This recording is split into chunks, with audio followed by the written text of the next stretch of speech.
The moment I saw the wedding invitation, it wasn't in my mailbox, it was on Instagram posted. Filtered and polished for everyone to see, the card gleamed in gold foil. Laid perfectly atop a white lace napkin, captioned, "Can't wait to celebrate with all the people I love, the countdown begins, all the people she loves." That's when the hollowness set in, not the kind that howls through you all at once, but the quiet vacuum that creeps in beneath the skin.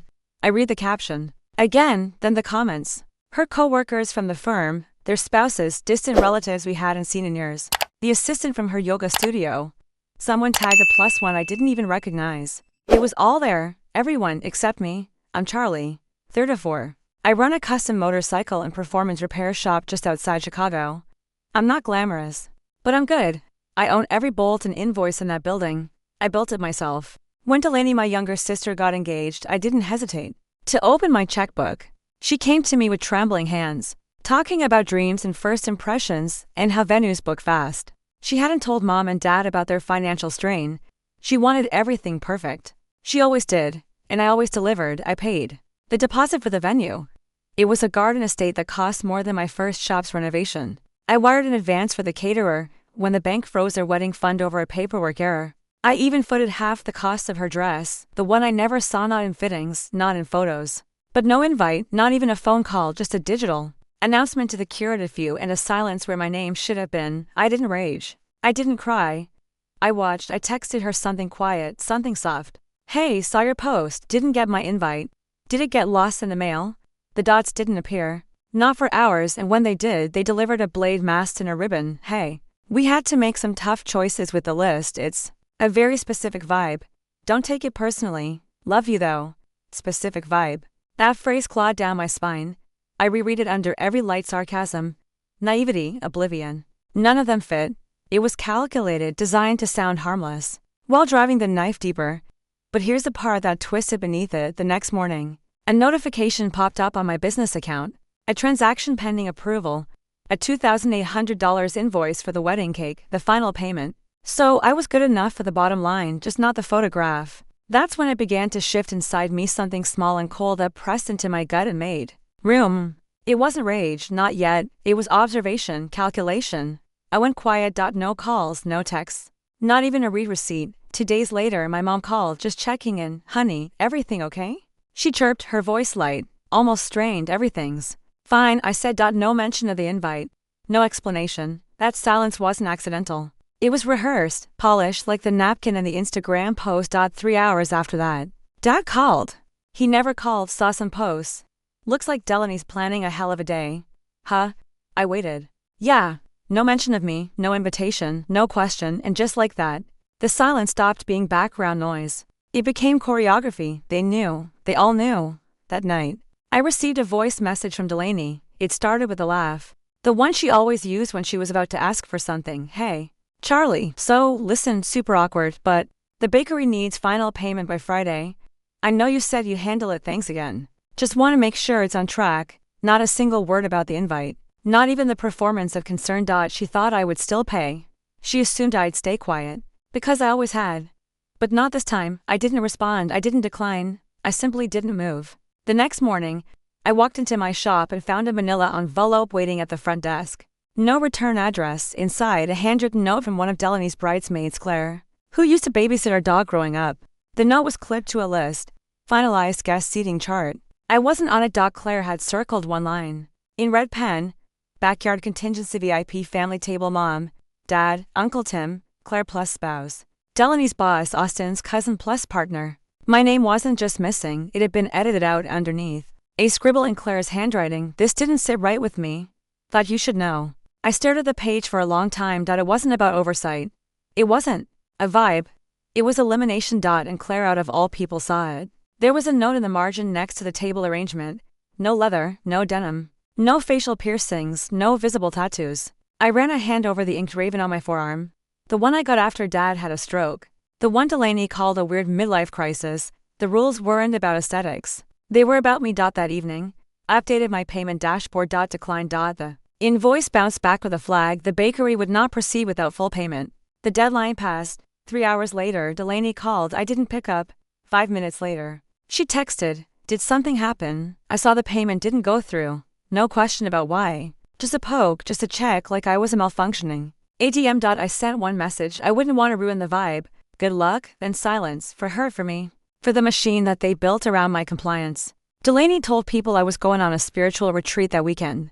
That I'd chosen to disconnect and support her from afar. It wasn't a lie. It was an erasure, and still. She didn't flinch, didn't correct herself, didn't call back, not until the vendors started pulling out.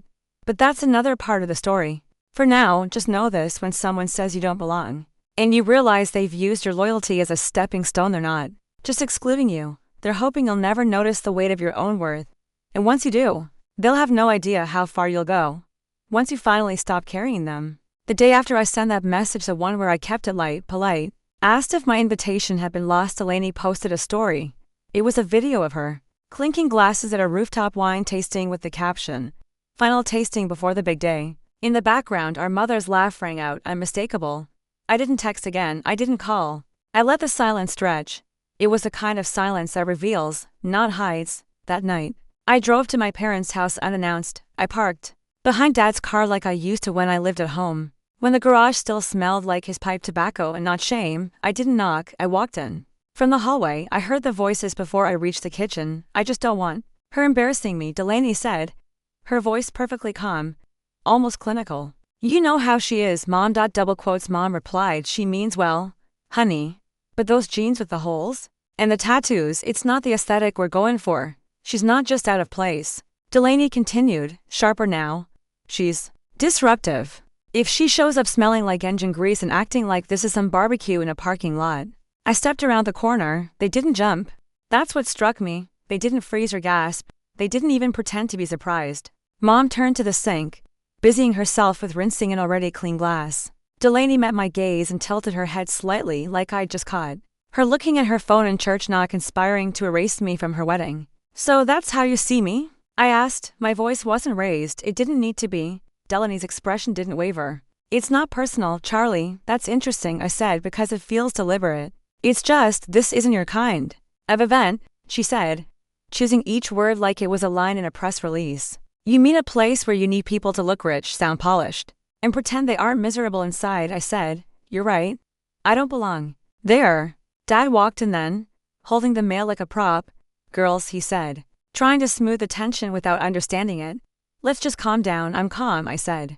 "I'm just getting clarity." Delaney crossed her arms. "Charlie, don't do this." I turned to Mom. "You were going to let this happen. You weren't even going to mention it." Mom looked up, eye soft but not sorry. "Honey, it's Delaney's day. She should have the right to choose what she wants." "She chose my money," I said, "but not my presence." Mom's lips tightened, but she didn't deny it. "Let me ask you something," I continued, stepping closer to the counter. "If I hadn't paid for the venue, for the caterer, for her dress, would she even be having a wedding?" No one spoke. I looked at my sister. "You begged me for help. You cried at my shop about not wanting to settle for a courthouse wedding. And now I'm not even good enough to sit in the back row." Delaney exhaled, exasperated. "This isn't about gratitude. This is about setting a tone." "No," I said, "this is about your shame." That finally touched something in her.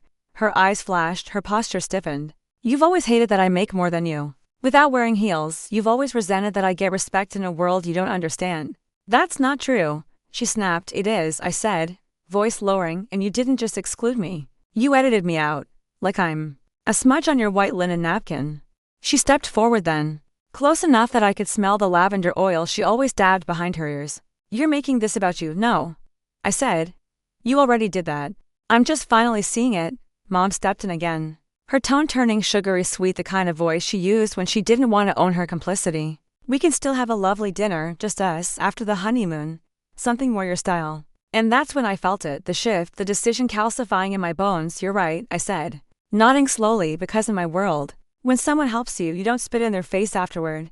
Then I turned to Dad. "You've watched this happen and said nothing." He blinked, lips parting as if to speak, but no sound came out. "I won't fight to sit at a table I helped pay for," I said, walking to the door. "I won't beg to be tolerated." As I reached for the handle, Mom called after me, "Charlie, don't be dramatic. It's just one event." "No," I said, opening the door. "It's a line. And you all just made it permanent." I left in the driveway. The porch light flickered on behind me, automatic, impersonal, like a goodbye no one meant to give. I sat in my truck for a few minutes, staring at the dashboard. I didn't cry. I didn't scream. But inside me, something shifted. Again, clarity doesn't arrive all at once, it lands in pieces, in overheard sentences, in neglected invitations, in the way people watch you walk away without reaching out. That night, I made a decision. I wouldn't confront. I wouldn't explain. I would let them sit in the emptiness they curated. I went home, logged into my banking app, and pulled out the wedding payments I tracked for tax purposes. Each line item felt like a confession. Venue deposit, $5,000. Catering prepay, $6,200. Dress installment, $3,100. Miscellaneous vendor payments, $2,750. Over $17,000, all documented, all traceable, all mine. I sent a single message to my accountant. Please note, wedding expenses were a gift. No tax write-offs, no regrets. Then I archived the thread. I knew Delaney wouldn't tell Austin the truth. She never did. I knew Mom would call again, playing peacemaker while ignoring the fire. She helped light, and Dad, he'd say nothing, just like always, but me? I wouldn't say another word. Let them wonder. Let them think they won. Because when a person finally stops fighting for a place at a table they built, when they walk away without slamming the door, without screaming, without breaking, that's not surrender, that's strategy, and no one sees it coming. It was almost laughable how normal the night felt at first. The kind of normal that comes before a silent crash. I showed up to my parents' house like any other Tuesday evening. The porch light was already on. The same porch I used to sit on during high school breakups and late-night breakdowns.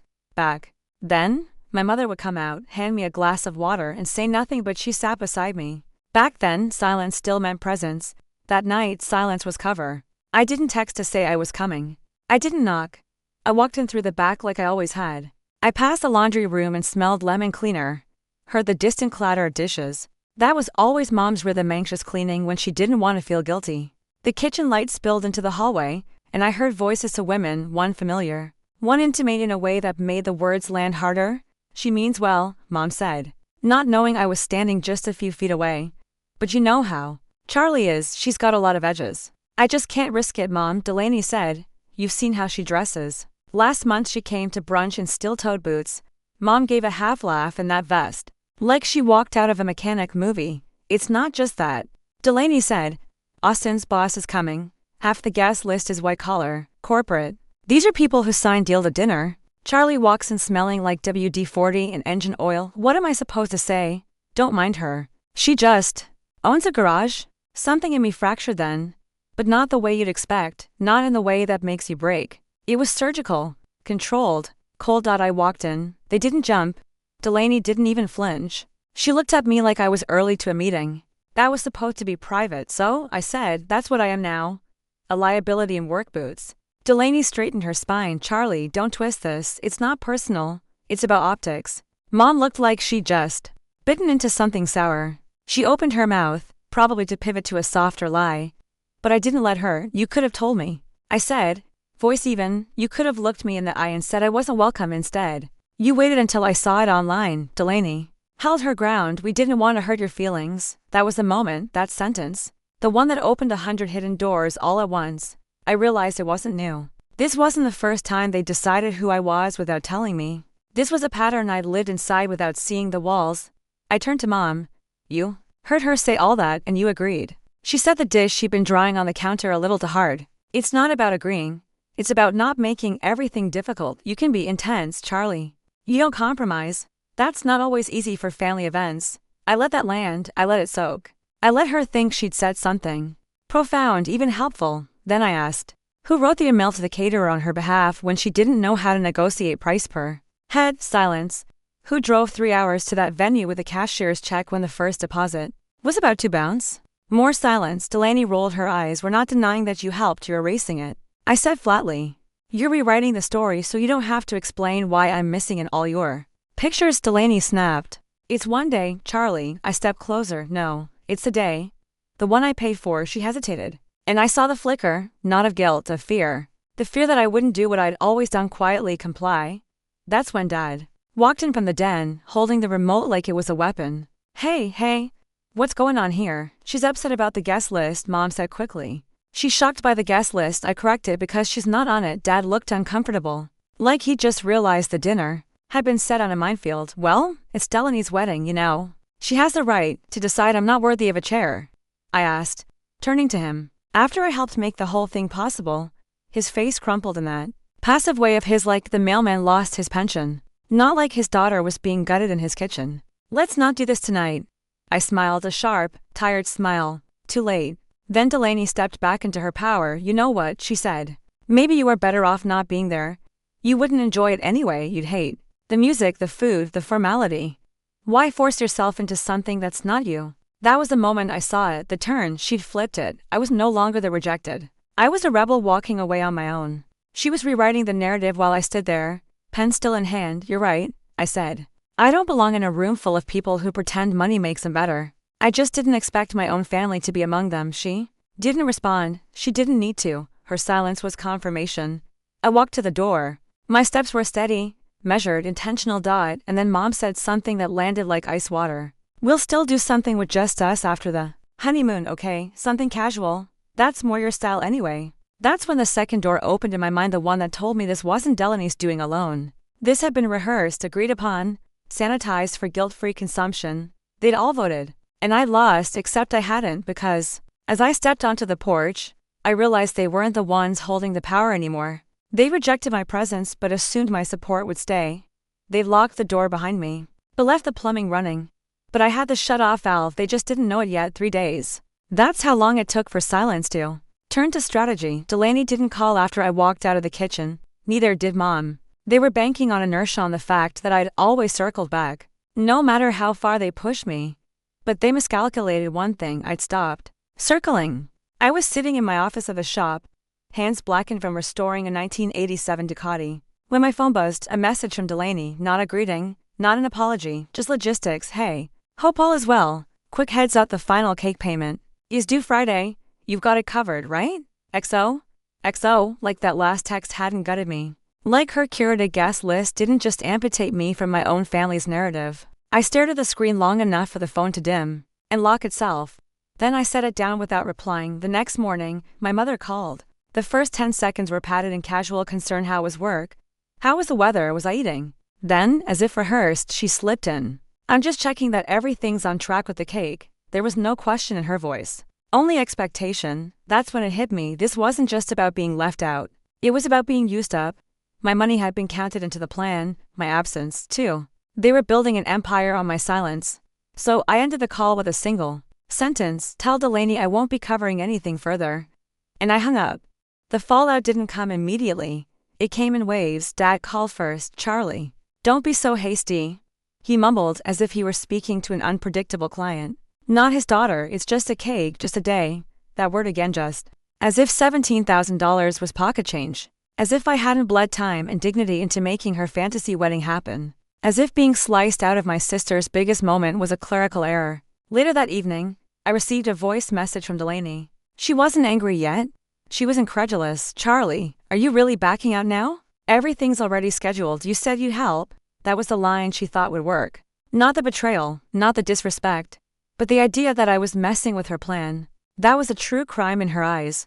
Her tone was more insulted than hurt, more inconvenienced than shocked. I didn't respond, not yet. The next day, the escalation began. Another message from Delaney: you're being petty. This isn't about you. You're sabotaging something beautiful over a misunderstanding. And still, no apology, no recognition, not one moment of accountability. That's when I knew I was done explaining myself to people who had already written the story without me.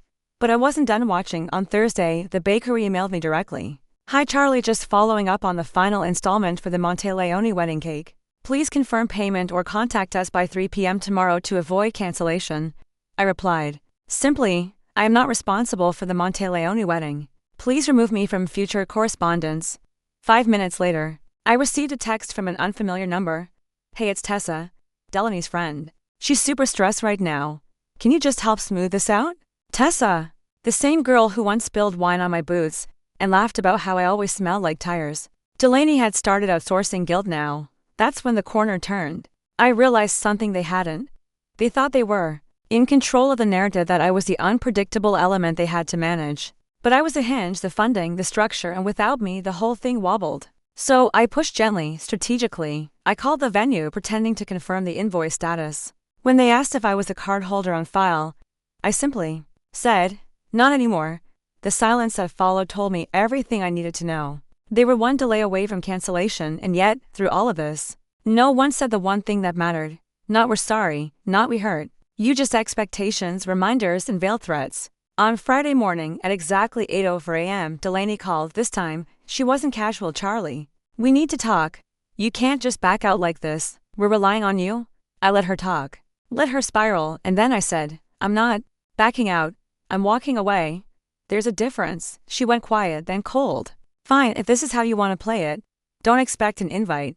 Don't expect anything." And there it was. The thing she thought was punishment. I smiled, not because I was happy, but because I was done. She thought the invitation was leverage. It was validation, a reward, but she'd already revoked it, and now I was returning the silence, not a submission, but a strategy. I spent that weekend working. Real work, the kind that builds value, not impressions. I replaced an engine, tuned a transmission, and took apart a carburetor so gunked up it looked fossilized. Every bolt I turned felt cleaner than every word I hadn't said. On Sunday night, I got a final call from Mom. "Charlie, please," she said, "don't do this to your sister." I let the silence stretch long enough to become heavy. "She did this," I said. I just stopped pretending it didn't hurt. Then I ended the call and blocked her number. Not out of anger, out of clarity. I was under a bike when she showed up. Not metaphorically, literally. A Yamaha R1 stripped to the frame. Engine bleeding across the concrete like it had something to confess. My sleeves were rolled past the elbows, forearms greased, and my socket wrenched deep inside a cylinder head. When I caught the sound of heels to clean, to deliberate walking across the shop floor, no one who knows engines wears heels on concrete. That's why I knew it was my mother before I even slid out. She didn't knock, didn't call ahead, didn't wait in the car, just walked in like she owned the place, like this wasn't my sanctuary, but another room in her house she forgot to redecorate. I wiped my hands slowly, not rushing. Let her feel the weight. She looked around the shop like it offended her, like it was noisy and too male, and too blue collar to be real. She zeroed in on the polished Triumph by the front door and tried to smile. "Nice," she said. "Something wrong?" I asked. She glanced at the mechanics in the corner and lowered her voice. "Can we talk somewhere private?" I gestured to the office, the one with a window facing the floor. I didn't offer her water. Didn't ask if she wanted to sit.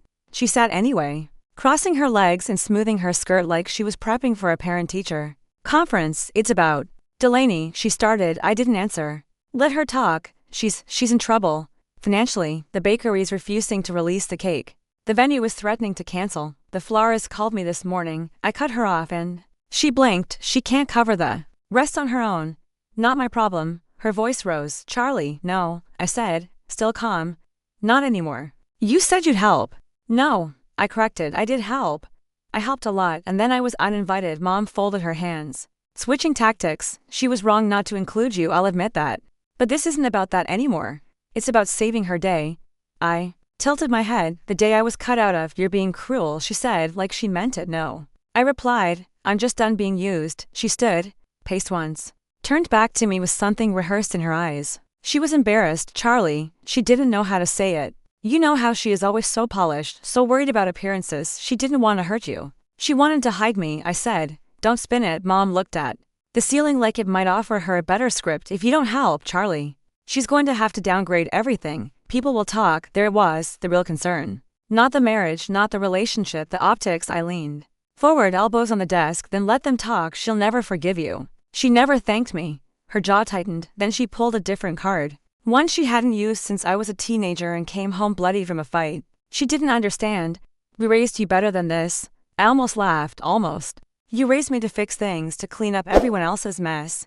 I'm finally breaking the pattern. "You're punishing her." "No," I said again. "I'm removing myself from a transaction I never agreed to be silent in." She looked genuinely shaken now, like she'd expected resistance, but not resolve. Like she thought she could still push the right buttons, crack the right tone. But those buttons had rusted, and the voice, I'd heard it too many times behind closed doors when she told Delaney, "Charlie means well, but she's rough," or "Don't worry, she won't mind," or "Let her help, it gives her purpose." She stood, collected her purse, straightened the strap. "You'll regret this," she said. "Maybe," I replied, "but not as much as I'd regret saying yes one more time." She left. That night, I opened my old email chain with the venue, the one I'd started when I made the first deposit. I scrolled through the invoices, the planning documents, the floor plans. I found the one with my name and card attached, with Delaney's guest list as a PDF. I printed it, pinned it to the corkboard above my desk. The first page highlighted, "No Charlie, no seat, no error." The next morning, I received an email from the florist, pending payment from client. Service will be cancelled at 5 p.m. if balance unpaid. I didn't reply. I wasn't the client. Never had been, just the wallet. By noon, Delaney called. I let it ring. At 12:17, I got a group text from Dad, from Mom, from Delaney. Please talk to us. Don't make this about revenge, Charlie. Come on, you said you'd help. I replied with one sentence, I'm helping myself now. At 5:03 p.m., the florist canceled. By sunset, I could feel the panic circling the family like vultures. And I knew deep in my chest, low like thunder, the only reason they wanted me back at the table wasn't love. It was logistics. But I wasn't a seat filler, I was a foundation. And they just tried to build a palace without it. It started with a missed call at 11:27 a.m. The screen lit up with Mom, then faded. At 11:42, another, Dad. At 12:03, a text from a cousin I hadn't heard from in years popped up on my lock screen. Bro, you're not gonna believe this. The venue just kicked them out. I was in the middle of replacing brake pads on a client's Harley when I read it. I set the phone down, let it sit there. Let the weight of it stretch over the concrete floor like an oil stain no one wanted. Declaimed. At 12:17, I read the message again. The venue had cancelled, not postponed, not rescheduled. Cancelled. Staff locked the gates while guests were arriving, confused and overdressed, blinking under a summer sun as they stood outside a padlocked gate. The cake never came, the florist never showed, the DJ packed up and left. The guests, most of them Instagram ready and influencer adjacent, had nothing but questions and no answers. By 1:15, Delaney finally called. I picked up. What? I said, flat. Are you happy now? She shrieked. Not asked, accused. About what? You know exactly what. You let this happen, you let my wedding fall apart. No, I said. I didn't do anything, that's the point, you knew. We didn't have the money, she snapped. You were supposed to handle it, you promised. I never promised anything beyond what I already paid, I replied. You assumed I'd keep showing up. You betrayed me, she spat. And that's when I smiled, not because it felt good, but because she said it out loud, because that sentence, spoken in panic, was finally revealing. Not you hurt me, not you didn't support me. She said betrayed, as if I were ever in her army to begin with. You mean like how you planned your guest list around excluding me? Or how you talked about me like I was something to hide? I didn't mean it like that, she muttered, softer now. You never do, I said. But you meant every choice. There was a long silence. I don't understand, she whispered, almost childlike. Why couldn't you just help, just this one last time? I could have reminded her that there had been no one last time, that she had come back again and again, that she called it love, but treated me like a spare tire. But I didn't. I let her hang in her own words. So she tried another route. I invited Uncle Mitch's daughter instead of you because she's in PR. I thought she'd help network Austin's business. It wasn't personal. It was strategic. There it was, the explanation she'd been waiting to use, one she'd rehearsed, one she thought would make me see reason, leverage. You spent $30,000 on a wedding and didn't budget for integrity, I said. You built the day on a lie. It just collapsed exactly how it was meant to. Another beat, then she cracked. Her voice wavered. So this is it? You're really just going to leave it like this? I already did, I said, and hung up. I didn't hear from her the rest of that day. But others filled the silence. By late afternoon, texts from people I hadn't seen in years started coming in. Dude, was this really over the guest list? Charlie, are you okay? I heard something wild. Can you explain what's going on? Delaney's crying in the parking lot. Each message, each digital breadcrumb, gave me a clearer picture than any surveillance camera ever could. They weren't just shocked by the collapse. They were shaken by who they realized was behind the scaffolding all along. Me. I hadn't thrown a tantrum. I hadn't yelled. I hadn't posted online. I'd simply left the building. And without me, the lights shut off. That night, I went home. Made dinner, nothing fancy. Just roasted vegetables and leftover chicken, and turned my phone on silent. I didn't need to see the fire. I'd already walked through it. The next morning, I checked social media. Delaney had posted a black and white photo with the caption, "Not the day we planned. But love always finds a way." It had all the markings of damage control, hashtags about resilience, about grace under pressure. The comments were filled with forced enthusiasm. You look gorgeous anyway. Love wins. Backyard weddings are the future. No one mentioned me. Not until I got a DM from Claire, her bridesmaid, the same one who once gave me the final seating chart out of guilt. Her message was simple. I'm sorry, I didn't know she was lying about who paid for what. She told us you refused to help from the beginning, that you were jealous, and there it was, a detail I hadn't seen coming, one that reshaped the whole story. I hadn't just been excluded, I'd been rewritten. Delaney didn't just erase me from the wedding day. She'd erased me from the narrative before the first invitation ever went out. The plan wasn't to edge me out for aesthetic reasons, it was to cast me as a villain.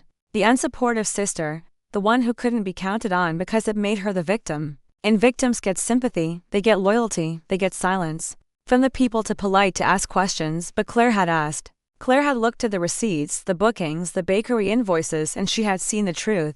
I'd paid for half of everything and they tried to bury me with it, polished and smiling. But now? Now they were standing in their curated outfits, outside a locked venue with no cake and no explanation. Because the person they erased was the only one who ever knew how to build something that lasted. The silence that followed wasn't emptiness. It was adjustment, a rebalancing. Like when an engine finally stops fighting and hums into a new rhythm. After the wedding fell apart, no one contacted me directly. Not Delaney, not mom, not dad. The people who had filled my phone with requests, obligations, and reminders of what I owed them suddenly found their voices replaced with nothing. I didn't misread it. It wasn't peace, it was calculation. They weren't ignoring me because I burned bridges. They were quiet because they still hoped I might come back across one instead. I rebuilt something else. I poured myself into work, not as a distraction, but as recentering. Reclaiming the hours I'd spent in other people's chaos, I reorganized inventory, upgraded the live systems, and trained my two newest techs personally. Every day I left the shop exhausted in the best way, bone deep, grease-blooded tired. And every night I slept soundly because for the first time in a long time, I wasn't on emotional standby. What surprised me was how little they understood the new terms. Mom sent a card, handwritten, with words I'd read before in other contexts. Family means grace, forgiveness, understanding. It ended with, let's talk.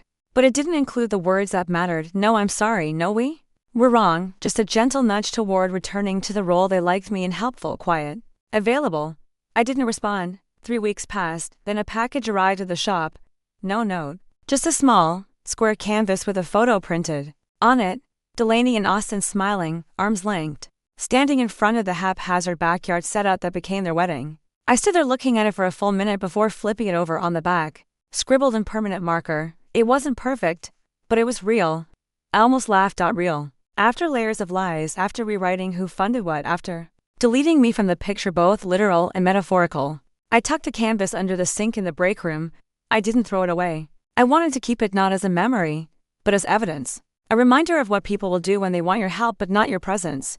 Then, one afternoon in late fall, I ran into someone unexpected. I was grabbing coffee from a spot I rarely visited, one of those boutique cafes where the baristas had master's degrees and the lattes came with foam art more elaborate than wedding centerpieces. I almost didn't recognize him at first. Austin. He was standing alone at the pickup counter, staring at his phone. He looked thinner, not broken, just older. Charlie, he said, blinking like he wasn't sure I was real. I nodded. Austin. He looked around like checking to see if Delaney was within earshot. She wasn't. I didn't expect to see you here, he said. Same. There was a pause. Then he said something I didn't anticipate. I didn't know. My silence invited more.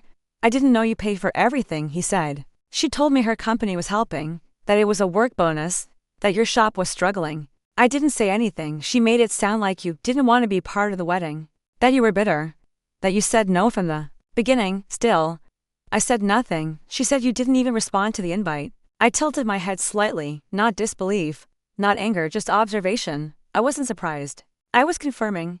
I only found out when Claire showed me the receipts, he added. She said you paid the venue, the florist, the dress. I saw the bank statements and there it was, the admission, not just of being lied to, but of being part of a lie without realizing it. She lied to both of us, I said, calm, clean. He nodded slowly. I believed her because I wanted to. It made it easier. And now, he exhaled. Now I can't stop wondering what else she's curated. A beat passed between us, no apology. But maybe something closer to respect. He didn't try to justify it. He didn't ask me to talk to her. He didn't plead her case. And that, more than anything, told me what I needed to know. He wasn't standing by her story. He wasn't even trying to rebuild the bridge. He was quietly stepping off it. I picked up my drink. Take care, Austin. You too, Charlie. I walked out into the cold air, steam rising from my cup like the last breath of a dead engine. Back at the shop, I opened the drawer where I'd stored the wedding canvas. I took it out, looked at it again. I didn't feel rage. I didn't feel vindicated. I felt done. A kind of quiet that isn't peace but stillness. Final. They could keep rewriting their stories, curating the versions of events that made them comfortable.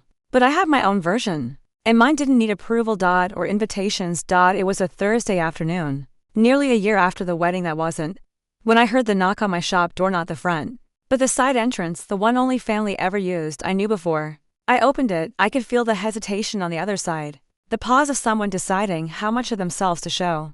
I pulled the door open and found Austin standing there, hands in his coat pockets, eyes tired. He didn't smile. He didn't try to disarm me with warmth. He just looked at me like someone who had too many questions and wasn't sure I was still willing to answer any of them. "Hey," he said. Not soft, not apologetic, just a word meant to fill the space between us. I stepped aside without a word, letting him in. He walked through the shop slow, careful, like he didn't want to breathe wrong around the machines. He'd never been here, not once during the engagement, not even when I was paying off deposits under his fiancé's name. We sat in the office. I didn't offer him coffee. I didn't ask how he'd been. He sat in the chair across from mine, like he wasn't sure how to hold his own weight anymore. "I found something," he said after a while. "In her files, her emails." I raised an eyebrow. "Receipts from the venue, the bakery, the florist. All in your name. Payments coming from your account." I stayed silent. "She told me it was from a wedding grant," he continued, slower. "Now, a client bonus she got from work. She said you refused to help when she asked. That you were jealous." I let him sit in that a while. Let the silence point out how easy that lie had been to swallow. "I believed her," he said. "I didn't think to question it. I just assumed she wouldn't lie about something like that." "And now?" I asked. He looked up at me. "Now, I realized she didn't just lie about you. She built an entire version of you she could keep buried. One that made her feel clean." There it was, not an apology, not yet, but the recognition that matters more. "You ever wonder," I said, "why I never confronted either of you that night?" He nodded. "I thought you were just being petty, dramatic." "No," I said. "I was giving you both a chance to look at what you built. I wanted you to see it fall on its own." He swallowed, then said something unexpected. "You were never even in the album." I blinked. "What, the photo book? We just got the print copy 2 weeks ago. It's all post shots, smiling faces, and zero trace of you. Not just missing from the wedding photos, I mean from everything. No engagement party. No dress fitting, nothing." He wasn't just telling me she left me out. She had erased me, like I never existed in the lead up to the biggest day of her life. Like the bank transfers and late night planning sessions and catering taste tests never happened, because they didn't match the story she wanted to sell. I leaned back in my chair. "I guess that's what hurts the most," he said, more to himself than to me, "not the lies. But how easy it was for her to make you disappear." "She didn't make me disappear," I said. "She just proved she never wanted me seen." His jaw tightened, but he didn't argue. Instead, he pulled something from his jacket pocket. A check, folded, not sealed. He placed it on the desk between us. "What's this?" "My half," he said. "Of everything you paid." I looked up the totals. "I know it doesn't fix anything, but it's something." I didn't touch the check. "You don't owe me money," I said. "I know," he replied. "But I owe myself accountability." And just like that, he surprised me again. Austin had never been brave during the wedding. He let Delaney spin the narrative and sat comfortably inside it.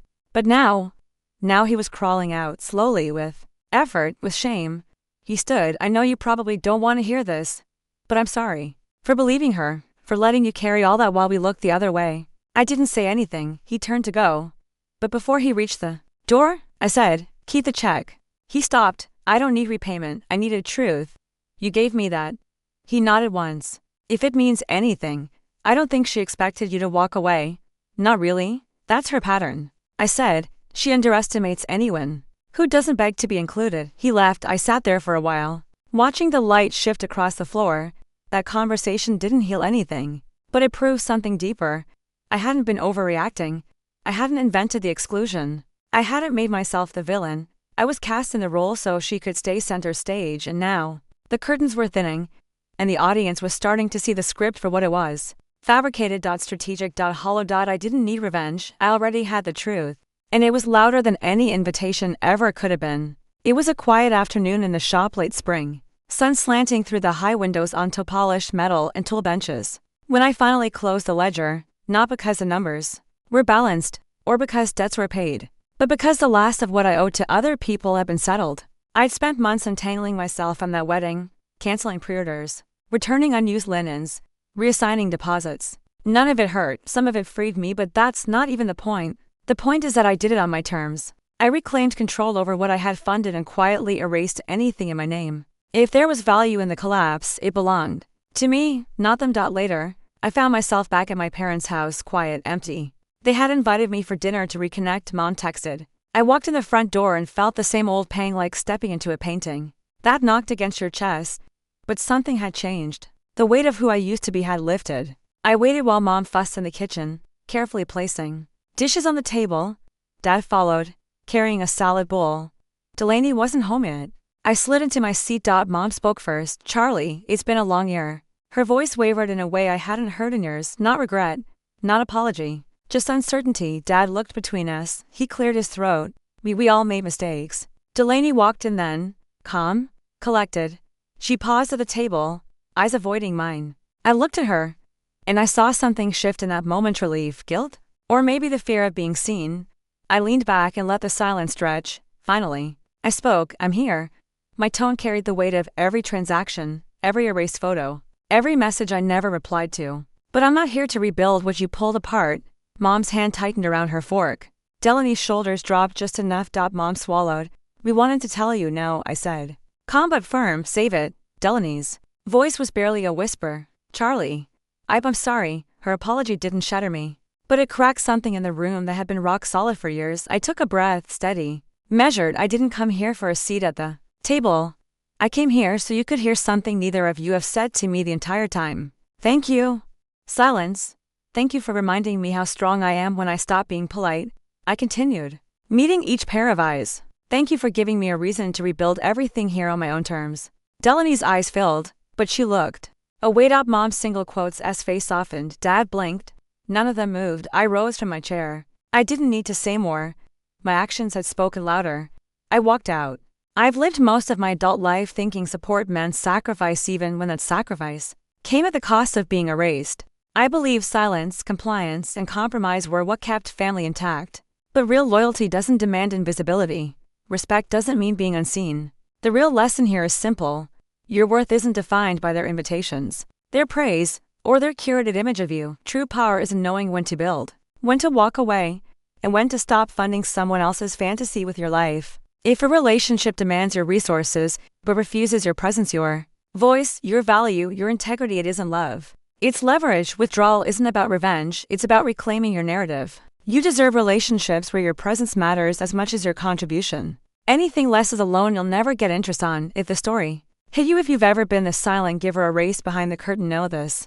You're already stronger than you feel. Let this be your permission slip to step off the stage, walk toward your own light, and redefine what family, respect, and worth mean to you. Subscribe to the channel for more stories that dig deep, empower without excuses, and remind us that real strength is found in truth, boundaries, and refusing to be unseen.